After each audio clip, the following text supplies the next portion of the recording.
What up, though? Have you ever wondered how the energy centers in our bodies can be used to our benefit? Well, that's exactly what I want to get into, is how to connect ourselves, mind, body, and soul to the divine nature of reality. Now, since self-discovery is the best teacher, try intoning the vowel sound Om for a few rounds. Take note of where it vibrates, because it's one thing to be told it's at the center of your head, and it's yet another to feel it for yourself. Rock with me a minute as we take the journey within. Pie Jesu Domine. Hey, what's up, guys? It's Justin. Welcome back to the Mystical Mind State. The souls of the righteous are in the hand of God. No torment will touch them. A righteous person is one who submits to the will of God. That's why I set aside the first moments of every day for devotion. Giving gratitude for the air in my lungs helps me grasp where I'm at in life, living. And it's good to be alive. With that in mind, I state my intentions for the day, to serve God with all of my mind, body, and soul, and to love my neighbor as I love myself. Now, this has been an immensely powerful form of daily practice for me. It really helps me stay grounded, and it helps me stay focused on God's plan for my life. Now, I'm going to focus on 3 of the energy centers in our bodies and touch briefly on where this power actually rises up from. Muladhara being the foundation. It's what keeps us grounded and gives us our sense of fight or flight. It's also where her seed is planted within us all. That's the seed of Sophia's power. And it's coiled up at the base of our spine. The next one is Svadhisthana. This is the seed of our lower selves.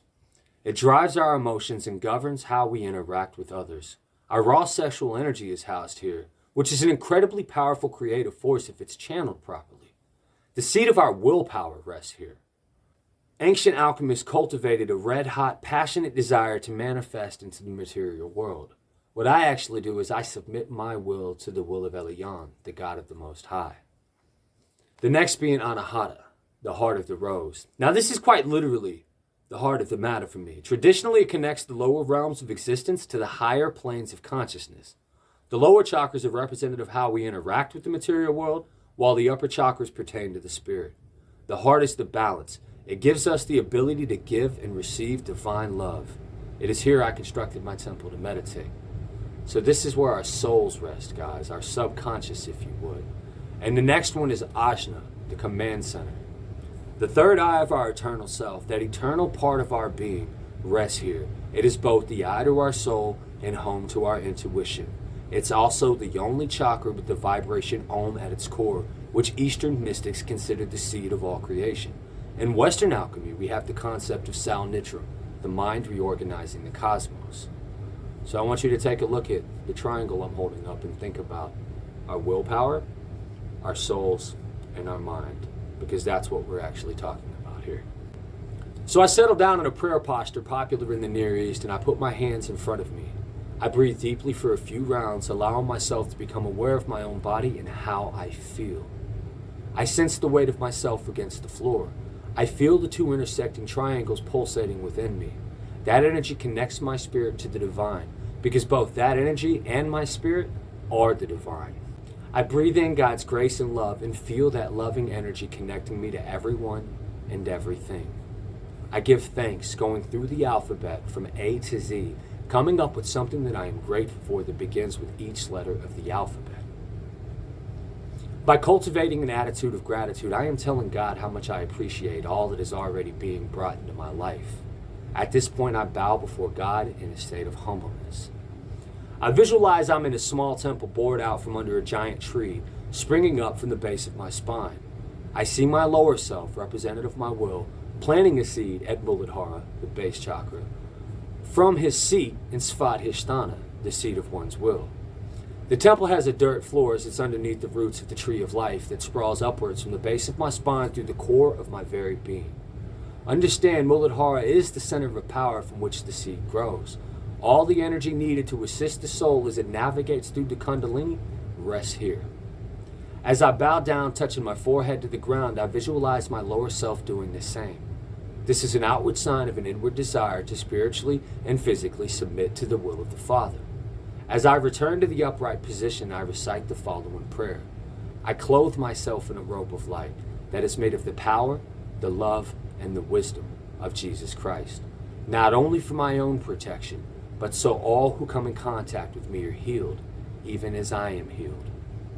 As I recite this prayer, I feel the chakra pulsing with light, as Jesus is wrapping his robe of light around me. I breathe in all that peace and love and observe how that energy just vibrates upwards through the tree of life.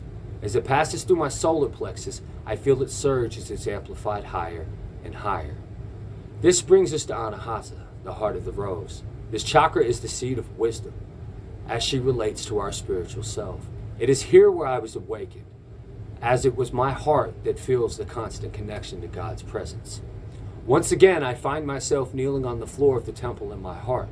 I breathe in divine love, the kind only a mother can provide. I exhale slowly as I bow down, touching my forehead in submission to the Lord, accepting the wisdom that comes from serving. Returning to my prayer posture, I thank God for guiding my steps before I repeat the prayer. I clothe myself in a robe of light that is made of the power, the love, and the wisdom of Jesus Christ, not only for my own protection, but so all who come in contact with me are healed, even as I am healed. I am sealed as Christ's own forever. As I exhale, I feel the love and wisdom of God radiating towards Ajna Chakra, the command center. It's my understanding that the tree of life wraps around the Kundalini in a double helix pattern. From the temple underneath the roots, planted at Muladhara, the tree grows through Manipura, where a sort of mountain range forms, wrapping around my spine. I see a river flowing through my temple at Anahata. The mountain range continues into a valley that I see at Vishuddha, the throat chakra, to the command center where the mountains peak at Ajna Chakra. This is also the reason why I believe that any scripture that pertains to El Shaddai, the Lord of the mountain, is an allegory to meditative practice. This holy place I perceive is a temple that's nestled in the mountain in the clouds. My higher self stands in a temple before what I can only assume is the Ark of the Covenant. All of Yahweh's radiant glory shines into the temple from beyond the clouds and definitely beyond my understanding. Sophia may understand, but as of right now, I don't. It is here where I come into myself with the belief that this command center is where I step into line with God's will and project it into the physical world around me. Once again, I visualize my higher self kneeling down before God. I feel my desire to share that divine love pouring through my spirit. Prostrating fully, I allow my forehead to touch the ground and feel my higher self doing this same. Fully submitting to the divine will of God, I settle back into the prayer posture and vocalize my desire with all the authority and power my higher self has to offer. Commanding my mind, body, and soul to align with all the power, love, and wisdom of Jesus Christ, I repeat, I clothe myself in a robe of light that is made of the power, the love, and the wisdom of Jesus Christ, not only for my own protection, but so all who come in contact with me are healed, even as I am healed. I am sealed as Christ's own forever. I breathe in God's power and love, accepting his grace and centering my desire, my will, and my mind with what he has called me to do. I ask for his guidance so I may recognize those moments where I can be of benefit to others. I ask for his strength so that I may be a living example of the grace afforded to me. Filled with that loving presence, I pray, God's grace and wisdom radiate and vibrate through me now. I am the eye of the all-seeing, all-knowing wisdom. I am the wisdom that God is. God's loving presence fills my being with light. I am now free from the bondage of ego attachment. I release the need to feel elite, singular, or misunderstood. I let go of all psychic powers and spiritual superiority. I discharge all attachments to the mind. I loosen all ties to the intellect. I dissolve all habits and beliefs that have shackled me. I surrender to God's grace. I am God's instrument of light. Let God's will be done in all matters, now and always. Thank you, God, and so it is. I feel it's important for us to remember that we are under God's grace and to accept that unconditional love. All is forgiven, and it's up to us to be the light the world so desperately needs. Accept the fact we won't always get it right. We are sealed as Christ's own forever. Never let anyone tell you any different. Before I continue and jump into the next few videos, I want you to notice how personalized all of this has been. The most important lesson to learn is that mysticism is completely subjective. How one chooses to commune with the divine is exactly that. It's a personal choice, and we were given free will. Don't ever let anyone demean your experience or tell you you're doing it wrong. It's completely up to you to decide how you walk with God. All any of us could ever hope to do is be better today than we were yesterday. Arguing over scriptures won't bring you salvation. Arguing over spiritual paths won't bring you salvation. There is no lasting peace and happiness in the division that comes with that practice. But if you apply spiritual principles to the decisions you make, you definitely will reach salvation. You definitely will commune with the divine. We are here to love. At our cores, we are light and love, and it is our duty as spiritual people to project that light and love into the people around us to the best of our ability. Now, we can only do that by being shining examples of the path. That's why devotion is important. When you set aside those first moments of the day and you thank God for all that's being done for you, and you turn the will of your life over to God, and you allow His love to fill you, and then you use your mind to project that out into the world and to be that example, you are now in line with cosmic design. Simple and plain. I hope you guys found as much value in that as I did the first time I discovered it. By turning our minds and bodies and souls over to God, we are making Him a partner in our lives. It's an immensely powerful way to live. Not because it takes away the burden of your choices. You're a human being. Free will is a gift. Of course you have your own choices.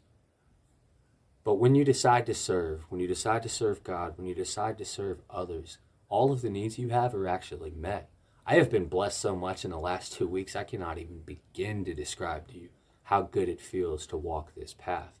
Throughout all the turmoil, throughout all the drama, I have my faith. I have my understanding. I have my love. And at our core, we are light and love. So by projecting that into the world around me, what I've found is I receive it from the world in return. Now, as always, guys, you can hit me up on any one of these social media platforms. I'm on Facebook as Mystical Mind State. I'm also on Instagram under Mystical Mind State. My Tumblr account is Brother Hermes. You can also look me up on my website, mysticalmindstate.com. And don't forget to mash that button and like and subscribe, because I really do this. Just feel free to hit me up on any one of these, and I'll walk you down through there. I love doing this. Peace.